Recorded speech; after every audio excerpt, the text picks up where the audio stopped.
So today we're going to be talking about why a narcissist must scramble your brain.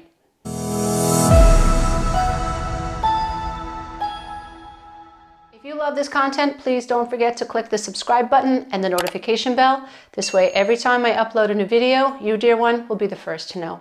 So today we're going to be talking about why it is someone who is high on the narcissistic spectrum, someone who lacks empathy, someone who feels within their right to exploit other people, someone who feels entitled compared to other people. Why people with these types of personality traits, why when you are in a relationship with them, their intention really is to scramble your brain. We're talking about what is it that a narcissist or someone on the high on the narcissistic spectrum, why is it that this person would have a desire to scramble your reality? Why is it that someone with this type of a personality would need to get you to disown yourself, disown what you think, and disown your inner reality? What's going on here? I really want to talk to people who were like me, or who are like me, or at least who are dealing with some of the things that I had to deal with when I was going through my separation and my divorce. The types of emotional states and mind states that friends don't understand, that seem illogical to our friends. Mental and emotional and spiritual states that people that we love just don't get. People on the outside look at someone like you or someone like me, at least the way I used to be, and they think, what's wrong with you? Like, what don't you see clearly? Like, why don't you understand that this person doesn't see any good in you? Why do you keep going back? Like, why are you not gone already? Like, why do you keep assuming blame for this? Like, what's going on? It's so obvious to the outside world that you should have left this relationship a long time ago. I want to talk to people who are looking back at their lives and thinking, how could I have not known that I was dealing with this? How could I have not known that this was narcissistic behavior? How could I have not escaped? How could I have just remained in this situation, rationalizing, justifying, enabling, crawling on my hands and my knees to try to make it better? How could I have not known that this was unhealthy? Like, what's wrong with me? I should have known better. I should have not missed the signs. Like, what's wrong with me? I listen to men and women all day, every day, go through this. And it is absolutely heartbreaking to hear the aching in someone's voice when they think that it's their fault, that they have tolerated this type of narcissistic behavior for 10 years, 20 years, 30, 40 years, when they think there's something wrong with them because they didn't know what they were dealing with. When they know that the outside world, friends and family, think that there's something defective about them because it just seems so clear to other people that we are in toxic relationships. And at a minimum, it's clear that we're not happy. It's at a minimum, it is obvious that we are enabling, that we are disowning our own reality for the sake of what seems to be obvious to other people is a toxic relationship. I get it. I've been there. I've been in this whirlwind, and it wasn't until I really began to develop language and I understood what I was dealing with and I got knowledgeable about relationship dynamics, specifically in my case, what it meant to be the adult child of an alcoholic, what it meant to be the child that had no identity, to be the lost child in a family dynamic or the scapegoat child. And even the golden child will experience these types of experiences, these mindsets, feeling lost and feeling like you have to give up an identity to be the picture of what a parent wants you to be, to reach their expectations. When you come from a toxic family, a dysfunctional family, and you don't know it, you end up glorifying the people who are emotionally neglecting you. You end up feeling disloyal when you say, wait a minute, my dad was an alcoholic, or, you know, my dad or my mom said this to me and behaved this way, and that took its toll on me mentally and emotionally and spiritually and psychologically. We are groomed by toxic families to not talk about our reality. When you come from a toxic home, you don't realize that your inner reality has to be ignored just for the sake of survival. For instance, if you have an alcoholic dad or an alcoholic mom, part of the very natural and innate survival strategy of our personality is to sugarcoat what's going on. And so if dad is falling down off the sofa and embarrassing you in front of your friends, part of your survival strategy, very natural, would be, oh, dad's just being silly. Oh, dad's just happy. Oh, dad's just playing along. Or dad's not really drunk. This isn't a terrifying experience. Look at mom. Like, she sees dad like this all the time. So I might be a little embarrassed, but there's really nothing wrong with dad. And so denial and sugarcoating and making this very toxic experience okay is a way a child mitigates their fears of powerlessness. It's a way that a child mitigates the fear of helplessness. It's a way a child stabilizes themselves in a very destabilized experience or an unstable experience, an unpredictable household. And so what happens is we start to mitigate ourselves. We're adapting to what is an unpredictable and unhealthy circumstance. And our adulthoods are our childhoods pushed out. Our subconscious minds have programs. We've had patterns. We have thinking patterns. And we don't realize that these thinking patterns that are subconscious, that are really survival strategies and coping strategies that allowed us to mitigate the fears that we had as children, our feelings of powerlessness, feeling out of control. Well, if we controlled our emotions, i.e. stuffed our emotions, and codependently focused on what was happening outside of us, i.e. also known as hypervigilance, if I could focus on this outer being or this outer experience, then I can feel less powerless. We develop fantasy thinking along the way. If I can just figure out how to make mom happy, stay out of her way, stuff my feelings, don't have any needs, maybe she won't be so angry. Maybe she won't reject me. If I can be a good little girl, maybe mom will keep this boyfriend around and maybe I can call him daddy. Maybe he won't leave. And as you can see, you can plug in this wounded inner child narrative into any experience that you've experienced and see the devastating consequences that unfold in us as adults when we go out into the world. And we take this resonance or this experience, this emotional quantum experience, and we actually recreate it in our adult lives. What do I mean? In my case, I was emotionally neglected by my mom. I was verbally accosted by my mom. My mom was an antagonist. And the more I wanted her, the more she rejected me. At least that was my experience. My inner critic developed a narrative that was equal to the family norms, even though they were dysfunctional. My inner critic sounded like, well, you're a bad girl, you should be quiet, and then you won't tick mom off so much. The fantasy that came as a result of that was, and maybe then she'll love me.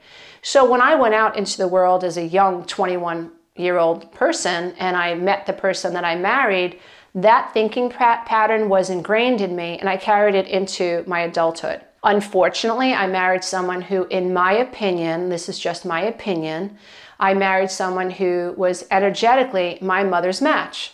So was it his fault that he was her match? No, it wasn't his fault that he was her match.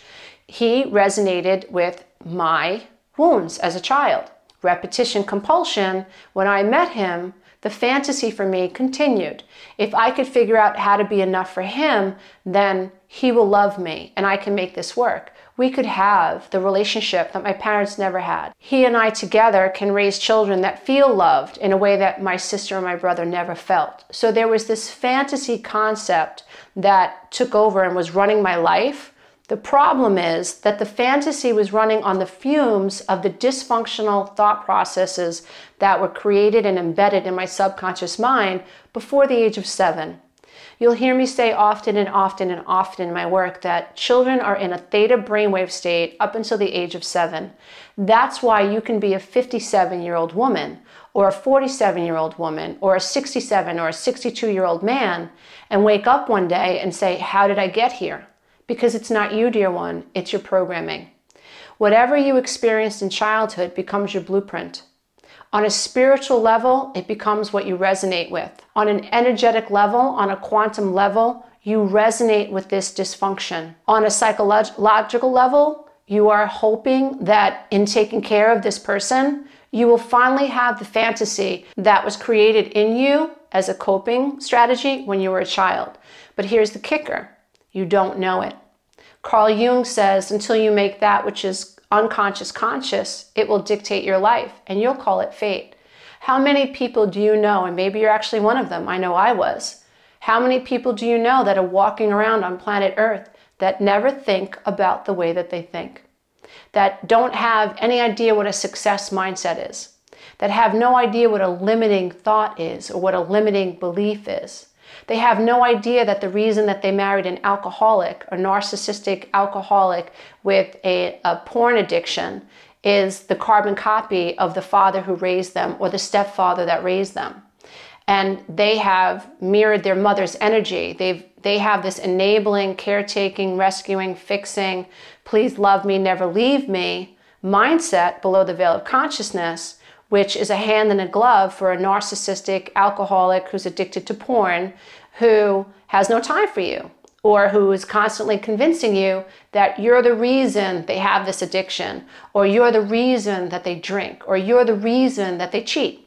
So you watched your mother cater and cater and cater. I'll just fix it. I'll just fix it. I'll just be better. I'll just hang on, right? You watched your mother do that, and then you don't know that you're doing it too. No one taught you to be objective about your mindset. That's where I come in. That's where my work comes in. That's what I help people do. This is very powerful work. When you learn to observe the way that you think, that's when transformations can happen. That's when you can change your life. That's when you can understand that a reason a narcissist needs to scramble your brain is so that you never awaken, so that you never have that spiritually awakening aha moment or that, oh crap, how did I get here moment. No, a narcissist wants to convince you you're the narcissist. A narcissist wants to convince your children that you're a narcissist. The narcissist wants to turn every good deed that you ever done against you to make it look like the reason you did that good thing was for yourself. I've had clients tell me that their wives or their husbands have turned things around them, like helping the kids with their homework. You didn't help the kids with their homework for the kid. You helped the kid with their homework for you. So you could say, I'm such a good mother because I helped them with their homework. I mean, if that's not upsetting, I don't know what is.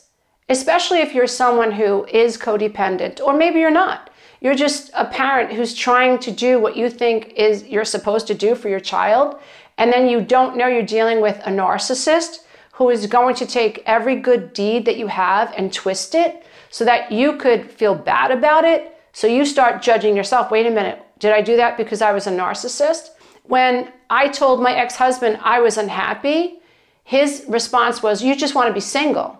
And I thought, well, I do want a divorce because I'm unhappy, but you told me you don't want to stay in therapy. You told me that what I want doesn't exist. So don't I have a right to want a divorce? The end result will be, yes, we're single.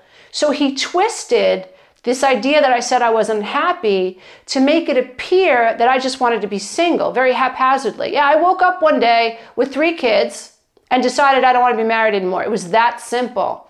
But when he boiled it down to that concept, I ended up doubting my reality. I ended up doubting why it is I wanted a divorce. Now, let me help you understand how that was a mirror to my childhood being pushed out.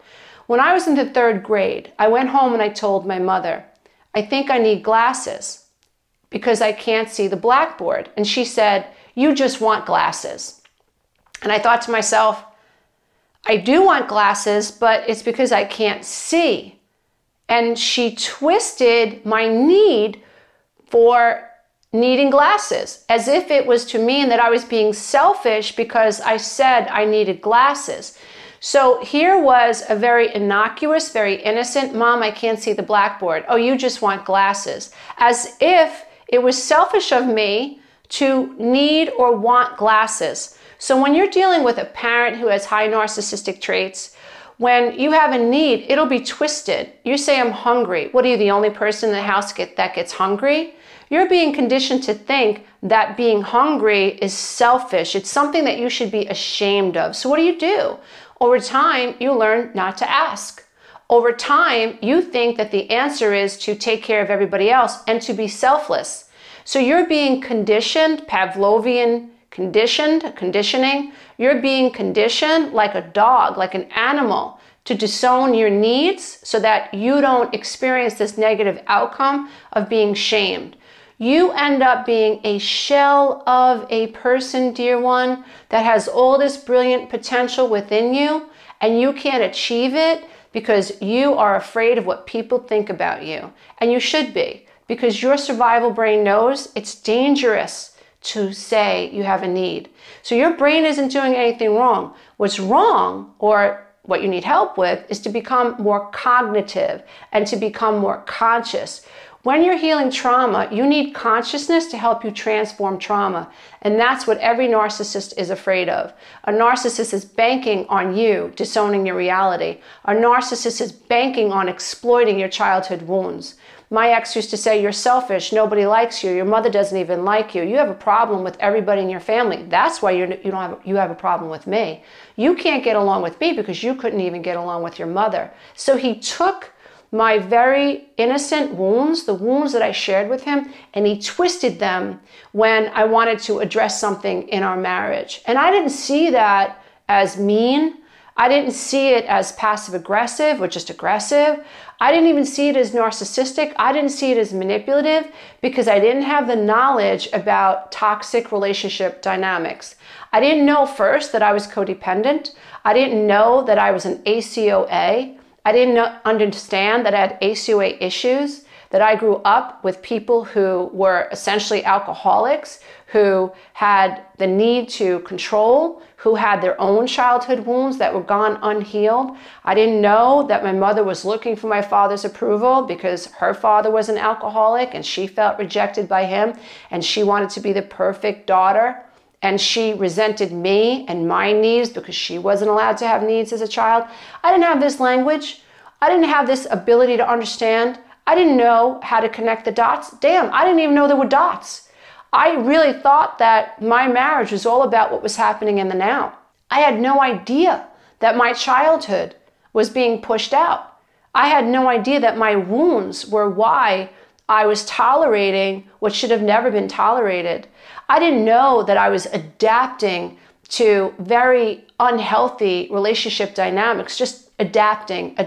Oh, he doesn't like this about me? Well, let me change that about me. Oh, he has this need? Let me make sure I have that need. Oh, he's frustrated by my needs? All right, let me just busy myself with having another baby. Let me just become the head of security. Let me just continue to be a selfless person in my world, take on all of these responsibilities and have no personal needs.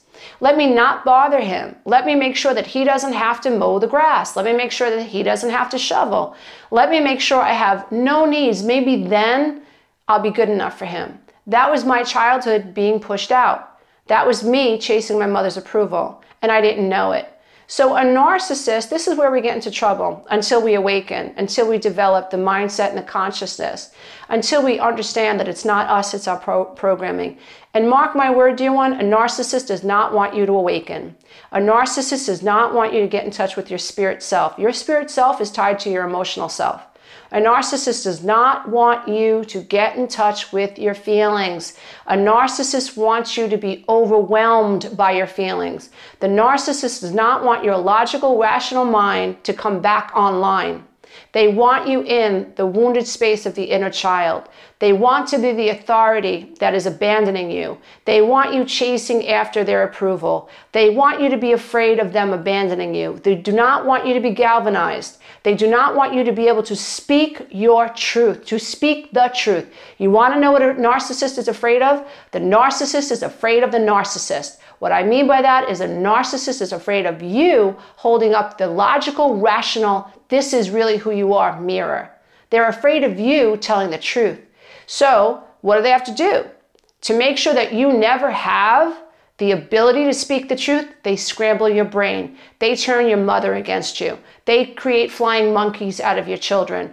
They create dependencies upon your children, so your children easily reject you. And by the way, dear ones, if you have adult children who are being turned on you, check to see if your children are now gaining anything from the narcissistic parent.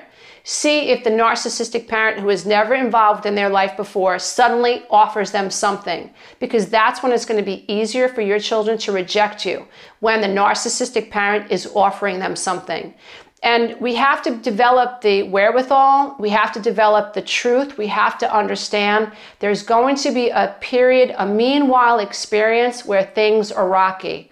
What I tell my private coaching clients is I want you to imagine there's two vortexes. Vortex A is, let's say 3. Vortex A is your childhood. Vortex B is the vortex that you've experienced or are now experiencing, which is your childhood pushed out.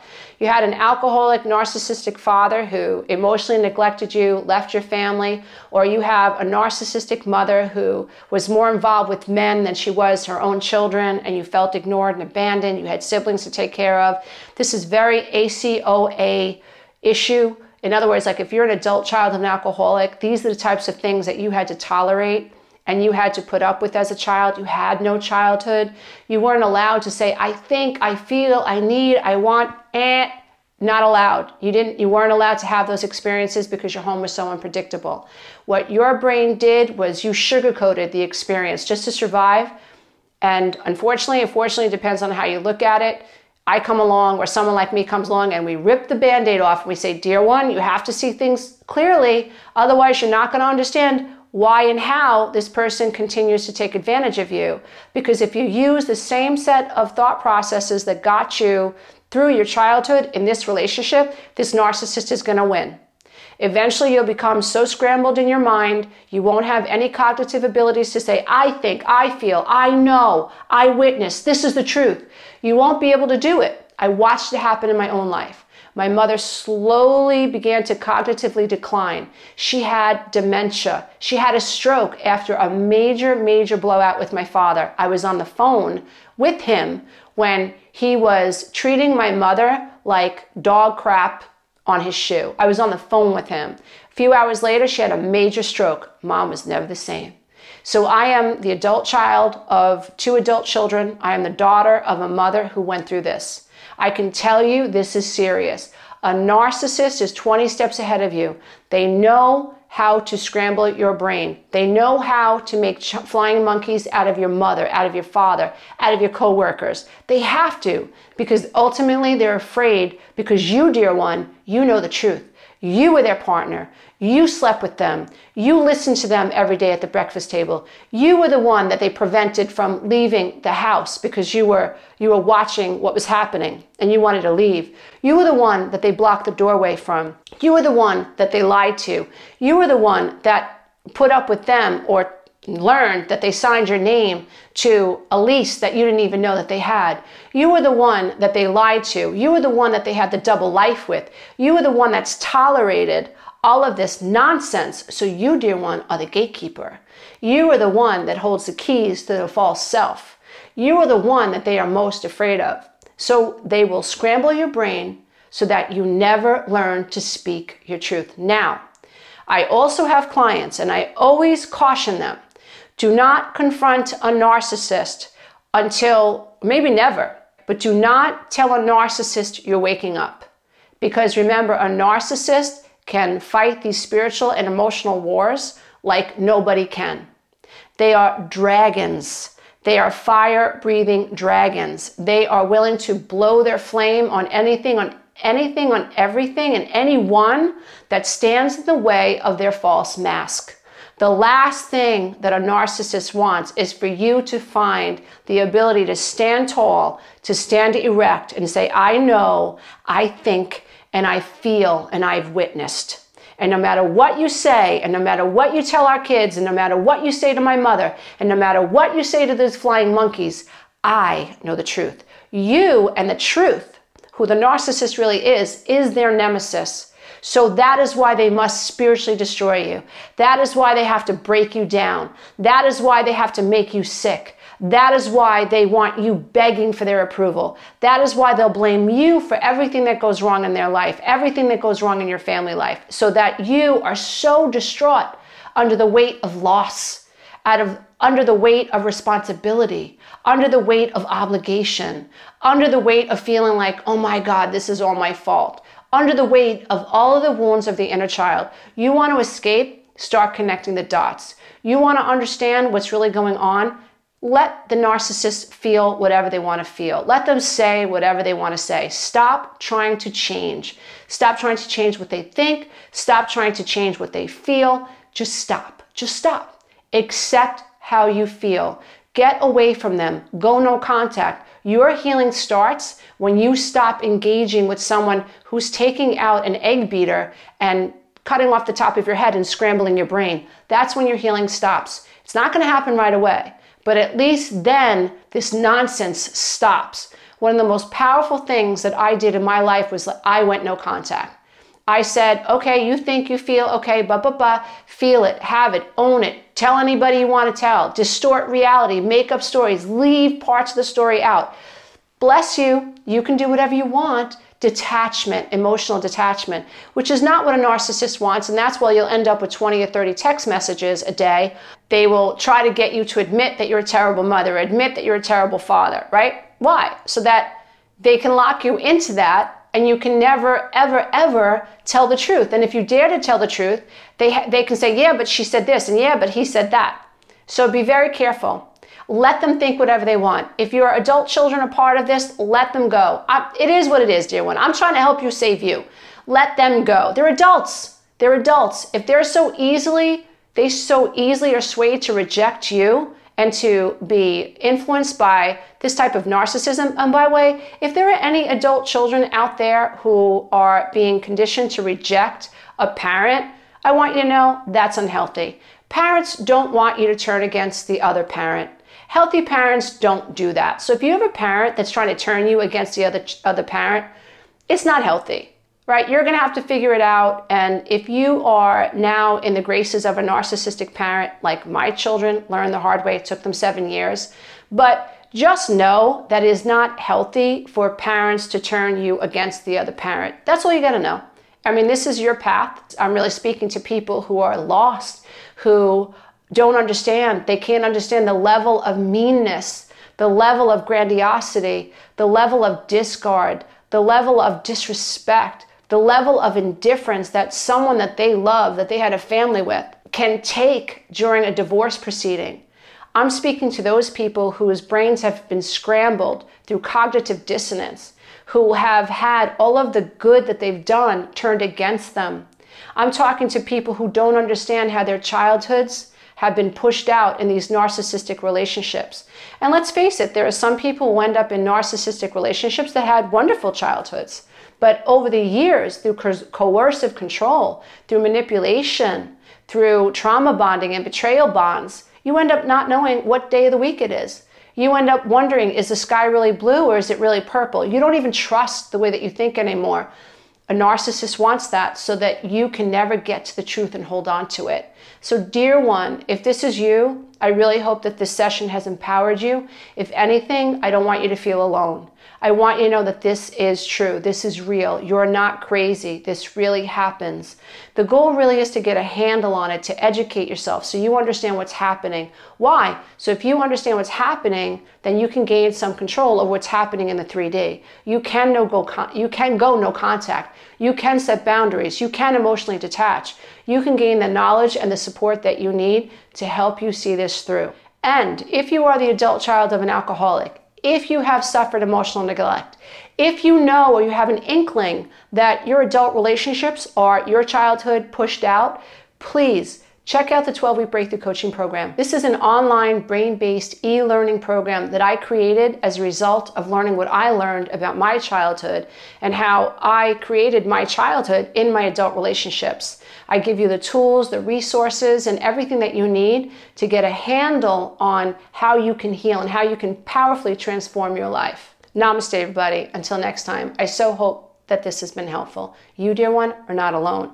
And more importantly, you are enough. No matter what a narcissist says, no matter what a narcissistic parent has said, no matter what a narcissistic spouse or partner has ever said, dear one, you have to know in your heart of hearts, you are enough and you deserve to be loved. Namaste. Until next time. Bye for now. If you love this content, don't forget to check out the next video, and you can go to my website and take the codependency quiz.